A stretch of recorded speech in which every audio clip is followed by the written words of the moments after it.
Good night. Get started. My name is J.P. Mitchell, and I'm from the Columbus area. And I want to. Columbus. Yay, Columbus, Ohio. And so I want to welcome you to this panel. I will confess to you, they say that if you're in a presentation and there's something that is wrong, like you have a run in your stockings or something like that, you should call it out and just say that up front so that it doesn't distract anyone. What's the distracting factor for me is my eyesight. And so I'm going to go back and forth between this device and this paper, and hopefully that will not distract you. But welcome to our panel, and we're just excited to have everyone here today. And so I'm going to let you know that if you notice the books up front here, these are all a representative kind of sampling of what the authors have to offer, but please go out to purchase their books after the session is over, if you would. We're very excited to have you here. We're going to share a quick introduction of each author, and then we will ask some questions. So let's just get started. So Marcy Campbell is from Worcester, Ohio. She's the author of award-winning picture books and middle grade novels, including the Ohioana winner, The More You Give. Her latest picture book, What Are You Waiting For?, which is right here on this table, explores the ups and downs of anticipation to help readers shake out their jitters and boost their confidence to face whatever it is they're waiting for. So please welcome Marcy Campbell. We do have Dustin Brady. I'm going to stick with where people are on my page here. We have Dustin Brady, who is from Strongsville, Ohio, and Dustin's books have helped millions of children around the world to learn to love reading. His new book, Adventures in a Video Game, Never Trust a Robot, is the perfect gift for gaming-obsessed kids who love big plot twists and lots of humor. So stop by his table to talk video games and pick up a free copy of his latest short story. So please welcome Dustin Brady. There he was there on the end. And then we have Anne. We have both? There we go. Anne and Jerzy. Now, I was listening to how you pronounced your name, but you said it super fast on the video I was watching. You know how to pronounce your last It name? rhymes with hosed. I thought so, but I was like, I always have to get people's last name right. So Anne and Jerzy Drozd. And Anne Drozd is the author of Facing Feelings Inside the World of Raina Telgemeier. Thank you. And published by Scholastic. Jerzy Drozd is the author of The Inscrutable Dr. Bear and The Case of the Two-Faced Statue, published by Iron Circus Comics. They co-authored Science Comics, Rockets, published by First Second Books. They live in Columbus, Ohio with their 4 cats. Yay, Columbus. Okay. And yay, all the cities. Okay. Almost done here. Then we're going to jump into our questions. And then we have Erik Jon Slangerup. And Erik Jon Slangerup is the author of Molly and the Machine and the sequel, Molly and the Mutants, an action-packed 80s sci-fi series set here in Ohio that Publishers Weekly calls a riotous adventure. Perfect for ages 8 to 12. Both books are now available in hardcover and paperback. The father of 6, Erik loves talking about 80s slang versus present day slang, which you probably know what present day slang all the kids are saying now that drives adults crazy. I won't say it. 6, 7. There you go. That's it right there. And so Erik loves talking about 80s slang and versus present day slang. He lives in Columbus, Ohio, and enjoys visiting schools around the state. Please welcome Erik Jon. I have facilitated just a few of these before, and usually we don't clap for each one, but more and more I believe that authors and librarians are superheroes and they should be our celebrities. So any celebrity factor that we can bring to this experience, let's do it. Sam Subity is right? Perfect, that's great. Thank you, Subity. Sorry about that. It's from Akron, Ohio, where my husband is from. He has spent his summer days as a kid at Worcester Fighting Scots soccer camps while scribbling stories about heroes and dragons at night. His latest book, Valor Wings, for kids 8+, is a historical fantasy that tells the story of how dragons secretly helped the Allies in World War II. Okay, so please give him a hand. Thank you all for being here. So I just want to ask a few questions, and I want you to just sit here, and then I'll just kind of pass the mic so that all of the focus can be on you here. So anyone can answer this. How do you think about exploring the relationship between specific and universal ideas with a middle grade audience? When discussing plot development, sometimes there are like two camps, that they say the pantsers is like developing a plot intuitively as you go along, or plotters who create an outline ahead of time. So which are you and what is your process? That's the first question.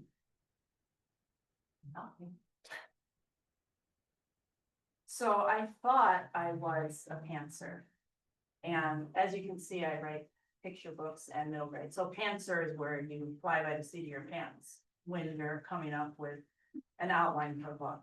So that can work for my picture books, but when I decided to write a novel, I got into big trouble trying to do it that way. Some people can do it beautifully and just, you know, daydream and work as they go.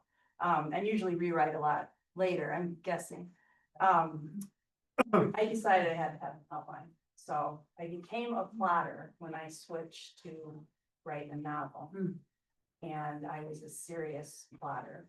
I mean, I spent a long, long time plotting out. And then of course it changes anyway, once you start writing. But I could not start till I had a roadmap. You know, everybody assumes that I'm a plotter because my book, people review the books, they say plot driven versus character driven. But can I reject the assumption in the question about? For sure. Okay. I reject the binary plotter pantser because I think I'm somewhere in the middle of, I feel like I'm kind of a patchworker. The story comes to me in a whole bunch of scenes and I've got all the scenes down. I have to figure out the order in which they go. And I see the scenes, but I don't always see like, I just picture it like a movie trailer. You know those really bad movie trailers where they give the whole movie away and they're really fun to watch and you're like, oh, I don't need to see the movie now. That's how the book comes to me. But then I gotta like figure out a narrative that puts them together in a cohesive way. I don't know which one that would be. Neither. Both. Neither is acceptable, that works. So for context for my answer, that I work as a teaching artist, which is to say I do residencies in schools, doing like multi-week lesson plans for kids to make their own comics. And I design my lesson plans to be a structured way to invite emergent qualities. And that's how I think about my writing, is there is an outline of sorts, but part of the fun of it for me is discovering what the story wants to be, as rude as that sounds. But I feel like it's very similar to a classroom environment where I'm just setting up a situation that will invite the kids to discover what is in their imaginations. That's the same thing when I'm making books. And I'm definitely a plotter. So I have worked collaboratively with Jerzy and then on my own. And this book is actually a collection of an exhibition that I did. So I also curate exhibitions. So that's another way that I tell stories. And so what's interesting with that is in a room, in a space, and you get different things in conversation with each other. So doing like 3D spatial storytelling, you still need that outline, but then letting things emerge. So it's kind of a little bit of both too. So trying to stay structured and know the points I want to hit, but then things emerge that you aren't expecting when you start seeing the connection. So it's like a dance, I hear people saying, between the structure and the fluidity and the kind of spontaneity of it. Well said. Thanks. I mean, that. So I just tell audiences that my style is what I call a parentser, which you put the kids to bed and you write like your hair's on fire. So whatever works in that kind of short window you have to write. Yes. So my kids are a little older now, fortunately. I have a little more time to write. I become a little more of a plotter. My son's actually just started college here. So I have a little more time to write now. So I'm trying to plot a little more Yeah. as I can. Before I start, I always take a lot of time to think of what I want the story to be, like what would get me excited about reading the story as a kid. And so that's kind of my North Star. And through that, I'll have, a structure as far as like, I think this is the first, second, and third act. But if I try to structure it too much, it always changes a lot and it just feels like a waste of time. But the thing that's not a waste of time is, thinking about what I loved as a kid, what I would have wanted to read. And just kind of letting me guide that through the process. That's a really good segue to the next question. Thank you. I just want to say that I appreciate the mention of the balancing act between creating, as you mentioned about the parents, or the balancing act between creating and living the rest of life. because I talked about wanting the authors and the librarians to be the celebrities, but the thing that's not so good about celebrity status is that it's very distant and it's far away and it's untouchable. You can't really know unless you do some digging. What is the life, right, of these creators? And I just appreciate that mention because I'm glad that out of this conversation, I know will come more opportunities to say that you're humans who are balancing other things and choosing your art. And what does that look like? Because there are other people probably in this room who have creative things in them too, that they may have put on hold, that they may have thought, oh, I can't do that. I have to wait until I'm full time. So I can say more, but I just, that's very helpful. And let's talk about this question. How, it ties into what you just said. How have your own experiences as a middle grader informed your work? And also, can you define what you would call middle grade as far as the age groups? So maybe I'll start down here and go back this way or whatever. For me, it's very much like the stories I like to read as a kid. I was a big reader. I liked adventure and stories that were funny. And so I always try to put myself in those shoes, like what would be my favorite book to read as a kid. And I try to write that over and over and over again. And, try to figure out, I like this story, but what about it was my favorite? What did I really like about this story? And take either, it could be a type of a character or, a genre of something.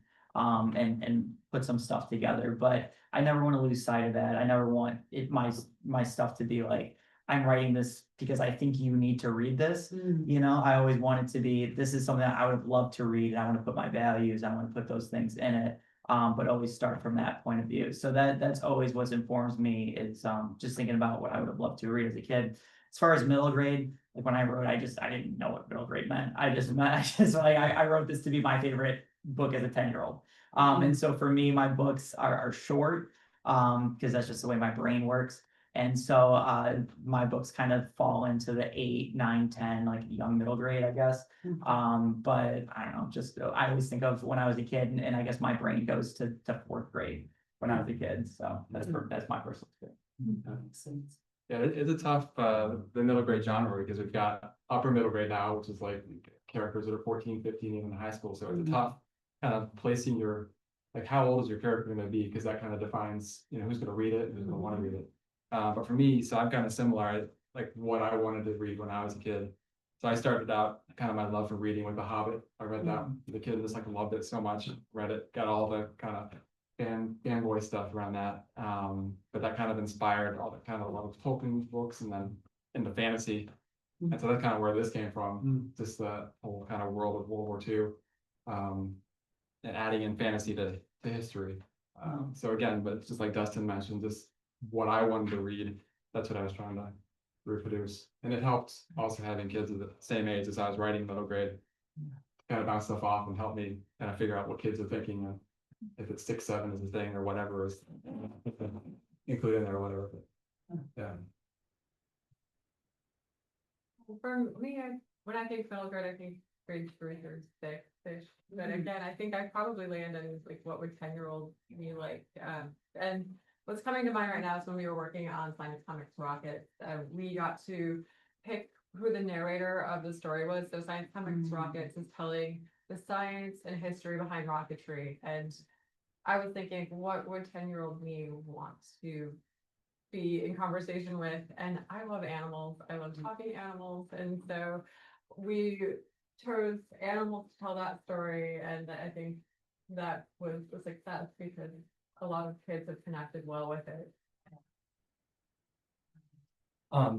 So middle grade for me is, I would agree with Anne, and I was 10 in the 80s, 1985, and the 80s were a different. I grew up in a very rural part of central Michigan.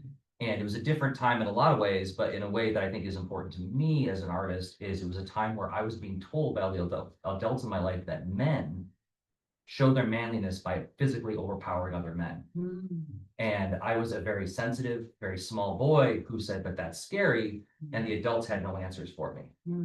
And so my book addresses that idea. It's a note to my 10-year-old self saying, here's what I wish the adults would have told you, that being a hero can be being a healer too. And listening is just as powerful as overpowering, possibly more powerful. So that's how I didn't grow up in a very safe home. And so that is how that affected the work that I do as an artist today. So yeah, it's when I wrote and drew this book, I told my friends when I finished it, it almost doesn't matter if anybody buys it. I still want people to buy it, but like the journey of making it was so healing for me because it was this message to this little scared boy. Thank you. Thank you. Yeah, thank you for those. Yes, I'm enjoying these answers. I think I just want to sit in the audience and soak this up. For me, middle grade, there's something inherent about the term, starts with the word middle, and it's about being in the middle of something. It's a transitional state. So I think it's for me in a broader sense. I always say, people say, what age? I'm like, oh, good story transcends age. You know, you can be grown up and you can, if you're in the middle grade, the one word for me is that if you're going through something awkward, because that's what that time was for me in my life. All the times you say age 10, it was super awkward for me. And it's still kind of like we're still always going through a bit of an awkward stage. So I try to capture that kind of embarrassment and awkwardness that when you're going through action, that there's something kind of excruciating about when you haven't developed to the point where you think you should be. The next story I have coming out is called The Intergalactics. It comes out next year. It's about kind of our embodied experience of 6 kids. They've been genetically engineered. So I think all the awkwardness of being in your body, what if you had some DNA that wasn't human also on top of that, just to really ramp up the awkwardness. And I think that's what speaks to that time and that age, however we define it. Well, ditto to all that. I mean, yeah, I remember my publisher saying, you know, kids are gonna read like 2 years, they want to read characters that are 2 years older than them. So my characters are 12, so if you open up the flap, it says 10 now. Now, it's every 10-year-old, I mean, there's some serious stuff that goes on, and maybe not. And that's where parents come in. And that's the other thing about middle grade, is like typically parents are buying our middle grade books. I mean, you get to YA, the kids are choosing, but middle grade, it's the parents that are deciding. So even at a book fair like this, I come sometimes, I'm sure we've all had this with like the parent and the kid at our table. I had it earlier today, you know, and the kid's like, oh, yeah. And mom's like, this looks too old for you. At least that happens at my table. I don't know, but what was the question? Yeah, so that's in terms of age range. In terms of like what I put into it, same thing. I mean, I'm writing first for myself with all of my books, and always some issue I'm grappling with, and sometimes that stays in my journal, and sometimes it becomes the book, and sometimes it becomes a book that other people want to read, hopefully. Don't you notice that though with kids, they're really good at self-selecting, like with all the talk about banned books and parents trying to, it's like, yeah, I've handed my kids books that I thought they weren't ready for, like, no, not for me yet, or then they'll say yes. Yeah. Kids just kind of know what they're ready for. I think that's true. They're really good at it.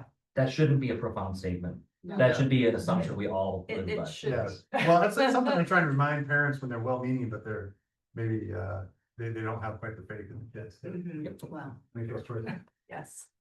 Wow, this is a good conversation. I just want to say thank you to all of you, you know, for sharing about your personal experience and how you pour that into your work.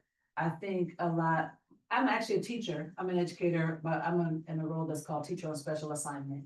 So that just means that I'm a certified teacher, and if they needed, if it came down to it, I'd go back into the classroom, but that's not really the season I'm in. But I work with how to keep the non-academic barriers from getting in the way of the academic things that we're after. And I think that we don't talk enough about the inner world of the student and also the author whose work they're interacting with, right? Like, and their earlier stories and their earlier challenges and struggles and triumphs. And what somebody mentioned embarrassment, I think that the embarrassment factor is such a powerful thing that middle grade authors tackle. And the angst, right? Because those middle transitional times are so weird and hard and crazy for everybody.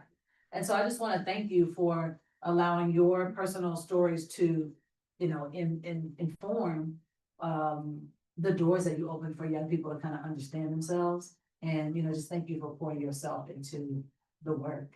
I wanted to ask you, what excites you the most about middle grade as a category right now? Anybody can start. I don't want you to have pressure to think that you're gonna start down here. I'm excited.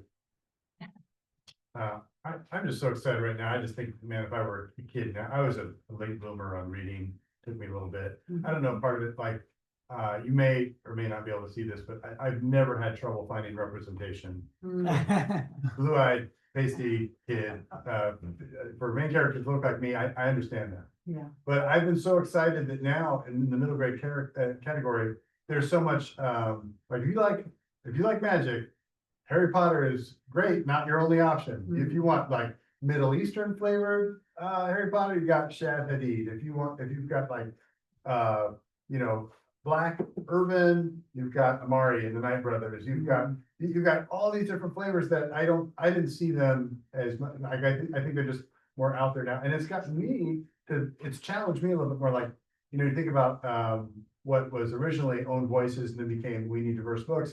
Is that, you know, what's the story that I should even being, you know, pasty white dude, I can still think about there's some stories that I should lay claim to, you know, as part of that diversity model. And that's really exciting to see, like, everything that's out there right now.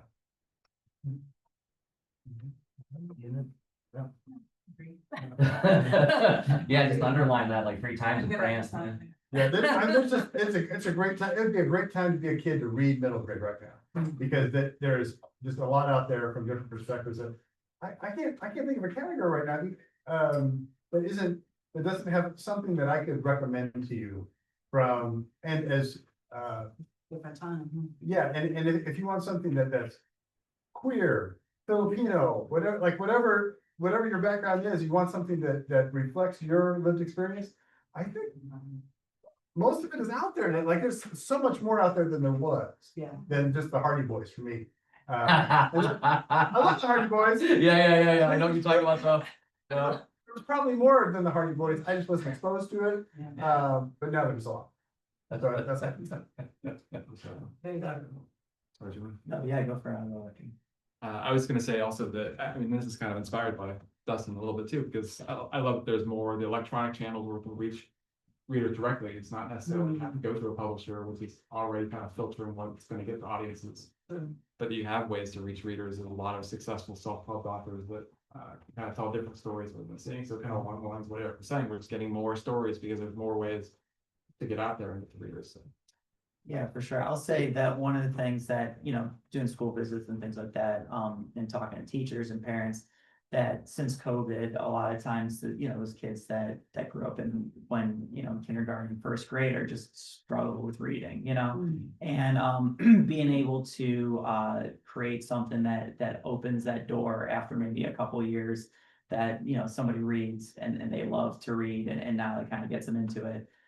That is such a cool opportunity and something that, you know, it is not always 20, 30 years ago. This say kids, a lot more kids love to read, you know, and so to kind of be able to do something that breaks through for a kid, that's super rewarding. Yeah.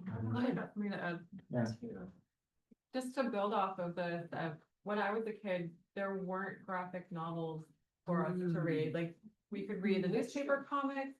I remember reading the collected Garfield and Peanuts, but now it's similar to all of the different books that are available and for anybody. I think that words and pictures combined, not just in picture books, but as a legitimate storytelling style, it's being embraced widely by the big publishers, and it's really nice to see that. And I was a public librarian for years and would have parents coming with their kids, and the kid would want to get a graphic novel or a comic, and then the parent would be like, well, you have to get a real book. And I think I'm hearing that a little bit less now, but it's still out there, but they are real books. And when I was studying for the GRE, you already knew all the words because you grew up reading Marvel and DC comics. So I always point to that too, but it's just, there's so many more like formats and stories that are being told by everyone. So thank you. This is making me want to ask a kind of follow-up question to that. You talked about like how the parents are the ones, or family members, the adults are buying the books mostly from middle grade. Do you think that they are actually reading them, because if people are seeing the graphic novel format and saying, oh, that looks like comic books, I know what that is, that's, I don't know, whatever that was that I used to look at, I can't remember the name of it, but with the little family and they had the. Family circus? Yes, family circus. The Sunday Funnies. Exactly, like, I used to love those, so if parents are thinking, oh, that's what this is, and they're not actually reading to see the vocabulary or see the plot development or whatever, like, are parents reading the books that they're picking for kids, or do they just kind of skim or maybe see what, like a review is saying about it or something like that? So I'll ask that question, and then there is a follow-up question, which is, what do you think we can do to combat the general decline in reading for pleasure among people in the US of all ages? So the question that I just asked you about, are parents reading the books? That was just a throw-in question because I'm curious. But the other one that I just asked about the decline in reading, that was kind of one of our questions on the list. So if anybody wants to start with that. Well, parents are definitely reading my book, and some of them, actually, adults are reading it, and some don't have kids. Which is kind of interesting. Like, first we saw these grown-ups reading YA, and now, especially upper middle grade, a lot of them are reading middle grade for pleasure too. In terms of combating this slide, yeah, I will say, I think all of us go into schools, and Jerzy and Anne do that all the time, right? So anytime you can get an author in front of kids, like, it makes a huge difference. So, my very first book that I made when I was 5, which is like colored pictures together, I bring that to school visits. And then I usually get an email after, like, they all sat down and wanted paper, and like they're immediately doing that, So, and I don't know about you guys, but school visits are drying up for me in the last year. Like, and maybe some of you could speak to why you think that is. I mean, budgets, I don't know, but it does have a big impact when kids can meet a real live author. I never met an author. I didn't know this was a job until I was well into college, because I was blue collar family, first year college student. I grew up without books. I mean, this was all so foreign. So, yeah. It's tough. So I think some of that, like, how do we combat this? You can't let it get you down. You gotta keep creating. You gotta keep fighting that. You gotta keep believing in the stories. From a craft perspective, I don't know, for me, like, the challenge, I have to somehow rise to that challenge. I thought about, it's weighed on my mind a little bit as working on the next book. I was asked specifically, like, oh, we need to get it from those reluctant boy readers. You have the series out now, the girl main character, the boy main character. That was confirmed to me today. I had a couple of grandparents come in, they were shopping, they said, oh, this looks exciting, but my grandson, he won't read it if there's a girl on the cover. And statistically, that has some truth to it.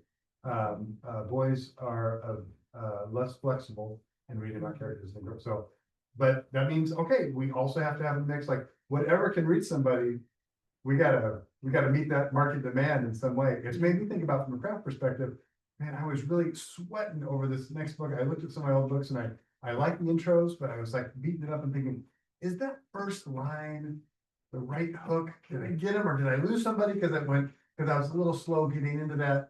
And man, I just rewrote that first line in the new book a billion times, because I wanted it to be the right kind of hook. Sometimes people are proud of their first line to read it. And I don't know if I felt that way on a previous book or not. I felt like you got to the good stuff in the story after a couple lines, but like, how many lines do I have before I lose them? I gotta read one paragraph and be like, no, it's not, no explosion, there's nothing happened. And so from a craft perspective, I feel like that's at least helpful for me as a creator, that I'm gonna try and win them over somehow if they're, away from the screen time. I don't know.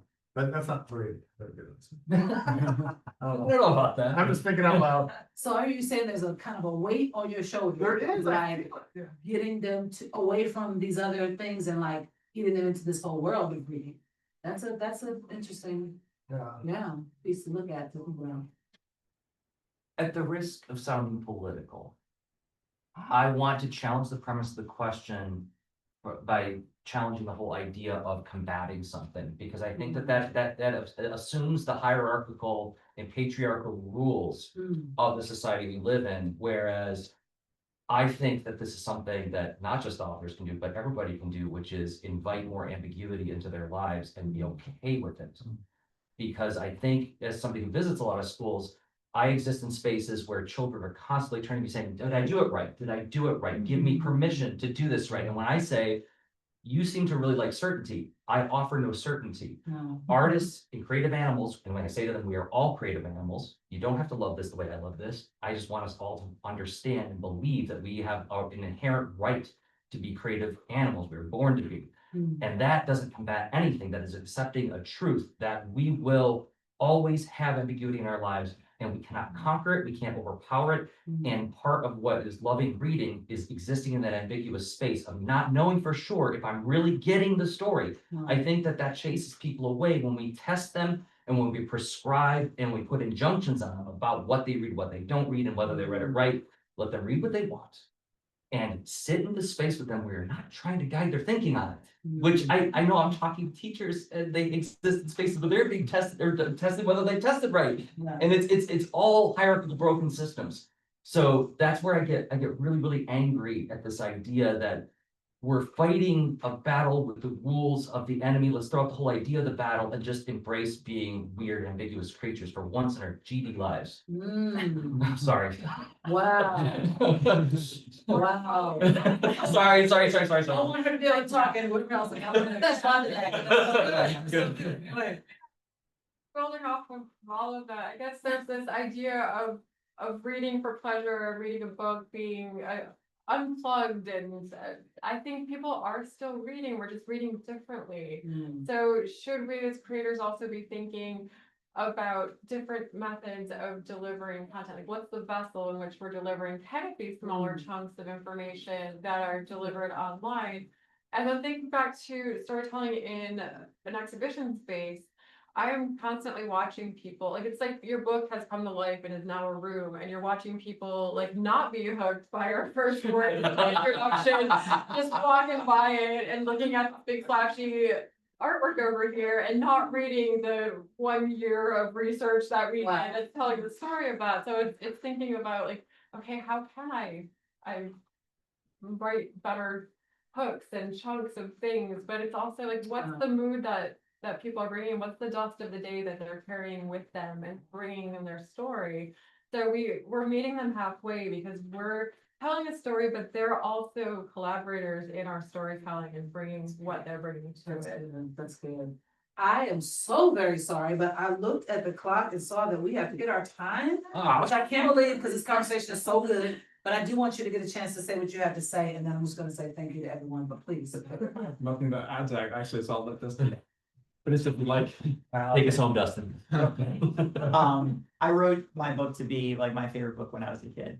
And then when I wrote it, the reviews that came in, parents and notes almost immediately were like, my kid did not like reading, and they read this they read the book and then they can't stop. Wow. And so since then, that's been my goal and my passion is like, get these kids everything I can do. So every chapter is short. Every chapter has a cliffhanger. And it's like from that, like you said, from the first page, from the first sentence, is like boom, boom, boom, go, go, go, because that's the mission. On the Trapped in a Video Game series, I got my publisher to do this. I'm so happy. It's like the best thing. I have a little card in there. It's a sealed envelope. It says, "Do not open until all 5 books have been read." Oh, And then, and so like, and I've gotten so many parents like this. Totally got my kid, and some kids just open it right away because they like the marshmallow and they're not gonna wait. Yeah.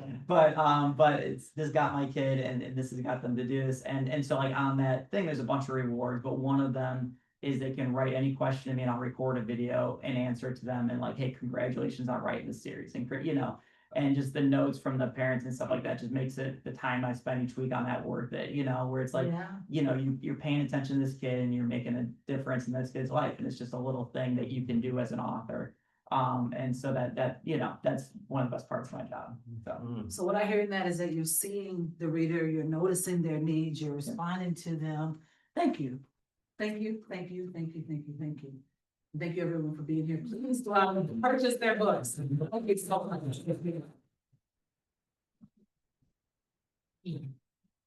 Oh, yeah, sorry. Fired up.